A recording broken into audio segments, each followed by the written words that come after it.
पिछले शील भाग 1 में हमने शील के बारे में समझा कि जिसका अभिप्राय है मन, वाणी और कर्म से संयम रखना। हमने मन की बात की थी कि मन क्या है, कहाँ से आता है और कैसे इसमें लगे प्रभाव विचारों के माध्यम से उठते हैं और हमें कर्म करने पर मजबूर कर देते हैं। और हम इस कभी खत्म न होने वाले संसार रूपी भवसागर में आते जाते रहते हैं। कर्मों का कभी न खत्म होने वाला सिलसिला लगातार चलता ही जाता है, बढ़ता जाता है।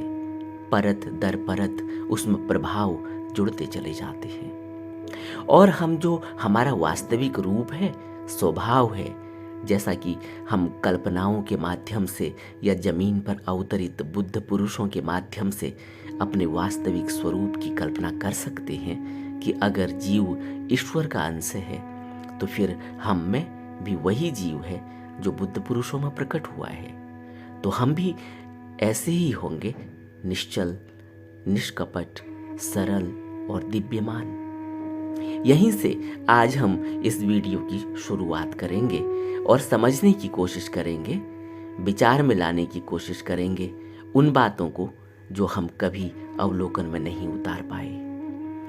हमारी रोजमर्रा की जिंदगी में जो घट रहा होता है, अगर उसको अच्छे से ऑब्जर्व किया जाए तो जो आपसे कहा जा रहा है उसको समझना जरा भी कठिन नहीं होगा। और यही उद्देश्य भी इन वीडियोस का है कि हम इस बात की पड़ताल करें और पड़ताल करनी बंद भी कर दें कि कहाँ क्या लिखा है, किसने कहा है। हम तो उसको फॉलो ही नहीं करते, क्योंकि यह मानसिकता का मतलब है कि हम पहले प्रूफ देखेंगे और तब मानेंगे। और हास्यास्पद बात यह है कि ये घटनाएं रोज हमारे साथ घट रही हैं, दिख रही हैं, मगर हमारी ऑब्जर्वेशन में नहीं है। हम बेहोश हैं और सोए सोए हैं। बुद्ध कहते हैं मूर्छा इतनी गहरी है, प्रमाद इतना गहरा है कि सामने घट रही घटना भी दिखाई ही नहीं देती, क्योंकि खुले विचारों से, खुली मानसिकता से चीज़ों को समझना होगा, उन पर रुकना होगा। बिना सोचे समझे कुछ भी डिसीजन दे देने की हमारी आदत हो जाती है और हम इस गहरे रहस्यमय चीज़ों पर भी बिना दायरा खोले, बिना तह तक जाए कुछ भी सोचने लगते हैं और कहने लगते हैं। बेहतर यही है कि यह कह दिया जाए कि मैं नहीं जानता, मुझे इस बारे में कोई अनुभव नहीं, मेरे को स्पष्ट नहीं। हम बात कर रहे थे कि अगर सब ईश्वर का अंश हैं तो फिर इतना फर्क क्यों कि एक आदमी कूड़े के ढेर से कूड़ा उठा रहा है, मरे हुए जानवरों, सड़े हुए जानवरों की खाल उतार रहा है, एक भीख मांग रहा है और एक बुद्ध पुरुष होकर हम जैसा ही दिखता है और उसकी वाणी और प्रभाव से अनंत युगों तक मनुष्य लाभान्वित होते हैं। तो एक बात तो स्पष्ट होती है कि ईश्वर अंश सबके अंदर है। बुद्ध इसको कहते हैं कि बोधिसत्व बीज रूप में हम हर मनुष्य के अंदर है। जागृत करना होगा। और क्यों जागरण नहीं हो पा रहा है? क्योंकि अनंत समय के जो प्रभाव मन पर लग चुके हैं, जिसकी वजह से ईश्वर अंश जीव की इतनी दुर्गति हो चुकी है कि उसे सड़े हुए जानवर की खाल उतारनी पड़ रही है। जीव की गर्दन पर छुरी रखकर काटने में जरा भी हिचक नहीं होती, यहाँ तक कि मनुष्य की हत्या भी कर दी जाती है। एक व्यक्ति अपने अहंकार और गुस्से से पूरे देश को नष्ट कर देता है, लाखों जीव मारे जा सकते हैं। यह सब ईश्वर अंश है, मगर पूर्व जन्म के प्रभावों और प्रारब्ध के कारण असहाय हैं। लेकिन जाते कहीं नहीं, न तो मारने वाला कहीं जा रहा है और न मरने वाला कहीं जा रहा है, बस रूप बदल जाता है और जीवन वहीं से शुरू होता है जो प्रभाव लगे थे। इसीलिए मौत कोई हल नहीं है। मौत के बाद भी जीवन वहीं से शुरू हो जाएगा जहाँ पर मौत हुई थी। मतलब वही प्रभाव कर्मों के वशीभूत होकर फिर नया कवर मिल जाएगा, फिर नई देह मिल जाएगी। प्रसिद्ध लंकावतार सूत्र में बुद्ध बोधिसत्व महामती के सामने अपना जो विचार व्यक्त करते हैं, कहते हैं कि अनेक कारणों से मांस नहीं खाना चाहिए। हे महामती, इस जगत में एक भी जीवित प्राणी ऐसा नहीं है जो आवागमन की इस लंबी अवधि के दौरान शरीर धारण कर कभी न कभी तुम्हारा माता पिता, भाई बहन बेटा बेटी न रहा हो, और फिर किसी निचली योनियों में एक जानवर, एक पालतू पशु, एक पक्षी अथवा एक गर्भ से उत्पन्न प्राणी के रूप में या फिर किसी अन्य संबंध के रूप में तुम्हारे संपर्क में न आया हो। ऐसी स्थिति में बोधिसत्व महासत्व जो सभी जीवित प्राणियों को अपना रूप समझते हैं और बोधिसत्व का अभ्यास करते हैं, कैसे किसी दूसरे जीवित प्राणी का मांस खा सकते हैं जबकि वे उनके ही समान हैं।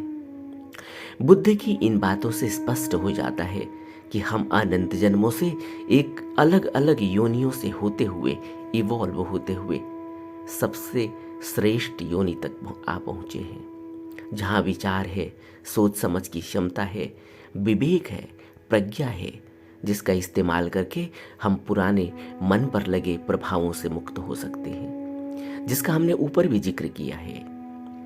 इन बातों से एक और बात स्पष्ट होती है कि हमारा मन प्रभावों की वजह से एक कलेक्टिव सबकॉन्शियस माइंड हो गया है, यानी एक ऐसा बॉक्स जिसमें सभी प्रकार के इम्प्रेशंस हैं। और इससे एक बात और स्पष्ट होती है कि समस्त जीव वही इम्प्रेशंस लेकर निचली योनियों से इवॉल्व होकर आ रहे हैं, जैसे कि डार्विन ने प्रूव किया। तो उन सभी योनियों के प्रभाव हमारे मस्तिष्क में हैं। इससे स्पष्ट होता है कि हम सभी मनुष्यों में एक कलेक्टिव सबकॉन्शियस है जो सबकी एक जैसी ही है। एक जीव दूसरे जीव को खाकर जीवन चला रहा है, तो निचली योनियों से मौत का डर सब में है। इसी तरह हम पढ़ते हैं कि यहाँ न जाने कितने भूकंप आए, प्रलय हुए, महाप्रलय हुए, न जाने कितनी बार यह सृष्टि बनी और उजड़ गई है। यह सब हमारी कलेक्टिव सबकॉन्शियस में इंप्रेशंस लगे हुए हैं। एक छोटे से उदाहरण से समझते हैं कि सभी पानी के जीव से इवॉल्व हुए हैं। इसलिए वैज्ञानिक कहते हैं कि सबके अंदर रेप्टिलियन ब्रेन का कोष्ठ भी है जो पैटर्न के हिसाब से चलता है। जैसे आपने देखा होगा, एक मछली एक पैटर्न पर चलती है, लाखों मछलियां उसका पीछा करती हैं और अचानक सभी दूसरी तरफ मुड़ जाती हैं। यह पैटर्न बनाकर चलना है। इसीलिए मनुष्य भी पैटर्न पर चलता है, जिसको हम ढर्रा भी कहते हैं। इसी प्रकार यह कलेक्टिव सबकॉन्शियस जो सबका एक जैसा है, उसी तरह ब्रह्मांड के लेवल पर भी मन में एक परत है जिसको हम कॉस्मिक सबकॉन्शियस भी कह सकते हैं। यह भी सब जीवों में एक जैसी है। उदाहरण के लिए सूरज निकलता है और उसकी किरणें पूरे ब्रह्मांड पर फैल जाती हैं। अब सारी किरणें अलग अलग हो गई, मगर उनका वजूद सूरज की वजह से है। वह सूरज से जुड़ी हुई है और रोशन है, और एक किरण दूसरी किरण से अलग दिख रही है मगर जुड़ी हुई है क्योंकि वह सूरज से जुड़ी हुई है। उन दोनों का अपना कोई वजूद नहीं है सूरज के बिना, और दोनों में एक ही सूरज की रोशनी है, इसीलिए वह एक ही है। इसे हम कहते हैं कॉस्मिक सबकॉन्शियस जो सब में एक है। इसलिए इस ब्रह्मांड में सभी जीव अंदर से एक दूसरे से जुड़े हुए हैं। इस तथ्य को आप महसूस कर सकते हैं। जैसे जैसे मनुष्य जागरूक होता है, प्रज्ञा और शील से उसके अंदर यह कॉस्मिक सबकॉन्शियस माइंड जागृत होने लगता है और करुणा, दया, प्रेम प्रकट होने लगता है। तब उसे एहसास होता है कि यहाँ दूसरा कोई है ही नहीं। उन्हें इस ब्रह्मांड की सूचनाएं मिलने लगती हैं। आपने देखा है, पिछले वीडियोज में हमने जिक्र किया था कि किस तरह बुद्ध अपने दो शिष्यों से कह रहे हैं कि देखो, यह हमारा पुराना मित्र आ रहा है।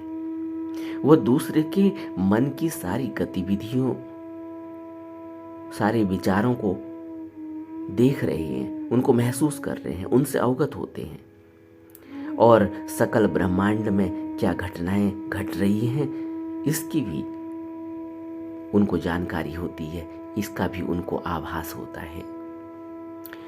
दूसरा तब तक दिखाई देता है जब तक हमारे प्रभाव मन पर लगे हुए हैं और हम खुद ही स्वभाव से ही वही प्रभाव हो गए हैं। हमें अपने मूल का कोई एहसास ही नहीं रहता। साधारणतः यह प्रभाव 5 प्रकार से दिखाई देते हैं: काम यानी इच्छाएं, तृष्णाएं, क्रोध, लोभ, मोह और अहंकार। अभी जिसको हम मन समझ रहे हैं वो यही पांचों चीज़ों से बना हुआ है, जबकि यह हमारा मन नहीं है। हमारा मन तो कुछ और ही है, जिसमें विवेक है, प्रज्ञा है, शील है, शांति है, प्रेम है, करुणा है, दया है, प्रकाश है। अगले भाग में हम फिर शील को अलग अलग आयामों पर देखेंगे और उन पर चर्चा करेंगे।